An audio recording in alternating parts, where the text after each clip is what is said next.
Hello, welcome to the RS club and motivational channel. आज मैं जो आपको बताने वाली हूँ, ये एक बिहारी होने पे हमें गर्व भी होना चाहिए और गर्व के साथ साथ में आज के समय जो हम लोग हैं वो क्या है कि थोड़ी सी शर्मिंदगी भी होती है कि ऐसे महान कलाकारों, महान कुछ ऐसे नाटकारों थे जिनका हम लोगों बहुत पहले सम्मानित किया था, बहुत पहले बहुत सम्मान मिलते थे, लेकिन अभी के समय में क्या है कि लोग उसे भूलते हुए जा रहे हैं। मैं आज जो आपको बताने वाली हूँ वो है भिखारी ठाकुर के बारे में, जिन्हें कि भोजपुरी का शेक्सपियर भी बोला जाता है। ठीक है ना।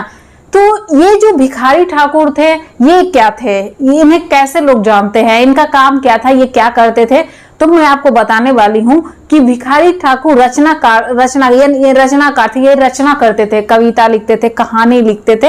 ये कहानी और कविता से जो हमारे अगल बगल में, हमारे अड़ोस पड़ोस में जो भी चीजें होती थी उसे देख करके ये कहानी और कविता के माध्यम से लोगों को बताया करते थे। तो जो भिखारी ठाकुर है, इनका जन्म 18 दिसंबर 1887 को हुआ था और इनका जो जन्म है वो बिहार के छपरा जिले में हुए थे। गांव का नाम है कुतुबपुर, गांव का नाम है।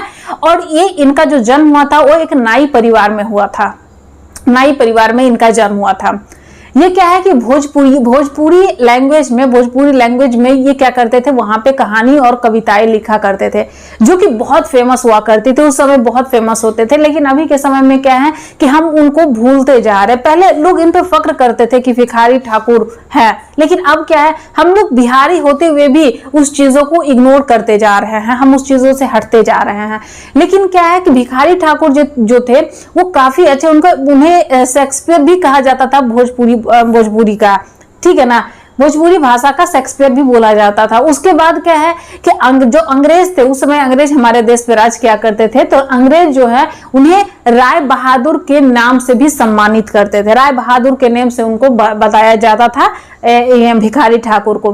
भिखारी ठाकुर को एक और नाम दिया गया था जो कि उन्हें लोग सम्मान में बोलते थे, जो कि अनगढ़ हीरा उनका नाम रखा गया था। अनगढ़ हीरा के नाम से भी वो बहुत ज्यादा प्रसिद्ध थे।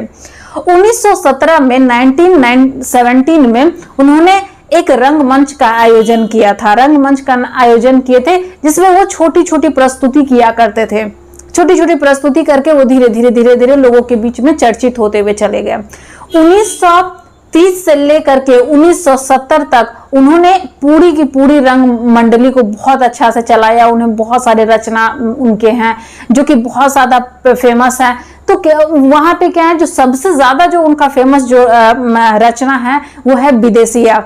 तो ये जो विदेशिया जो है उसमें कुछ ऐसे रचनाएं उनके बारे में बता रहे हैं कि जो कि आपको जानना बहुत जरूरी है, क्योंकि हम बिहारी हैं और बिहारी होने पे हमें गर्व भी होना चाहिए। और कुछ ऐसे सम्मानित लोग हैं बिहार के जिनके ऊपर भी हमें गर्व होना चाहिए। तो वहां पे ये विदेशिया जो था, विदेशिया जो रचना था, उसमें कहानी जो थी वो ये बताया गया था कि अगर किसी का पति प्रदेश में होता है तो फिर कैसे वो किसी दूसरे लेडी के ऊपर कैसे किसी दूसरी महिला के प्रति अपने मुंह को दिखाता है, वो विदेशिया में बताया गया था।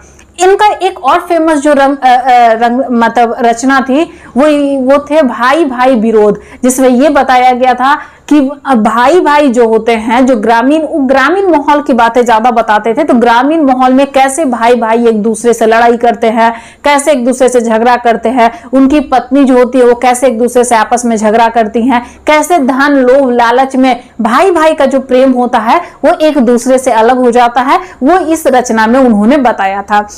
उसके बाद जो है उनका एक और बहुत फेमस रचना, प्रसिद्ध रचना है, वो है बेटी बेचवा, जिसमें यह बताया गया था कि उस समय में क्या होते थे, अमीरी और गरीबी में बहुत ज्यादा फर्क देखा जाता था। जो अमीर लोग होते थे वो गरीब घर की बेटियां जो होती थी उसको खरीदा करते थे और खरीद करके उसे नौकरानी या फिर पत्नी के रूप में रखा करते थे। तो वो जो गरीबी और अमीरी की रेखा के बीच में ये जो खरीद और बिक्री का जो काम चलता था, उसी को इन्होंने एक रचना के माध्यम से बताया था और उस रचना का नाम उन्होंने दिया था बेटी बेचवा। और इनकी बहुत सारी प्रसिद्ध रचनाएं हैं, उसी में से एक प्रसिद्ध रचना ये भी था विधवा विलाप। पहले क्या होते थे कि जब कोई औरत विधवा हो जाती थी तो विधवा होने के बाद उनकी जिंदगी में बहुत सारी परेशानियां आती थी।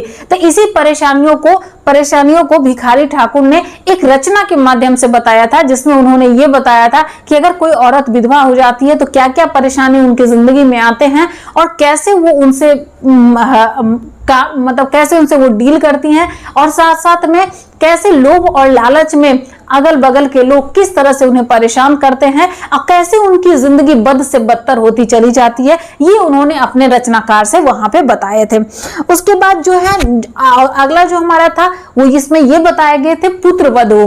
पुत्रवधू में ये पुत्रवधू जो रचना था उनका ये भी काफी प्रसिद्ध रचना था, और इस रचना में उन्होंने बताया था कि अगर एक मर्द दो औरत से शादी कर लेते हैं तो उसमें कैसे उनके साथ परेशानियां आती हैं।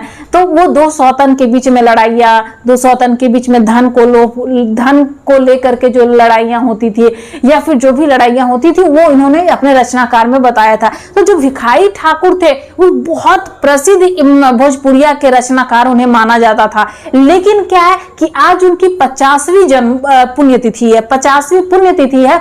और क्या होता है कि जब भिखारी ठाकुर के जन्म तिथि या पुण्यतिथि आते हैं तो हम लोग उसे याद करते हैं, लेकिन ऐसा नहीं होना चाहिए। भिखारी ठाकुर एक बहुत बड़े रचनाकार थे, बहुत प्रसिद्ध रचनाकार थे, और भोजपुरी के उन्हें शेक्सपियर भी बोला जाता था। तो आप समझ सकते हैं कि वो कितना बड़ा रचनाकार होंगे। तो क्या है कि उन्हें हमें हमेशा ही अपने अंदर जिंदा रखना है, हमें अपने अगल बगल के लोगों को उनके बारे में बताना है।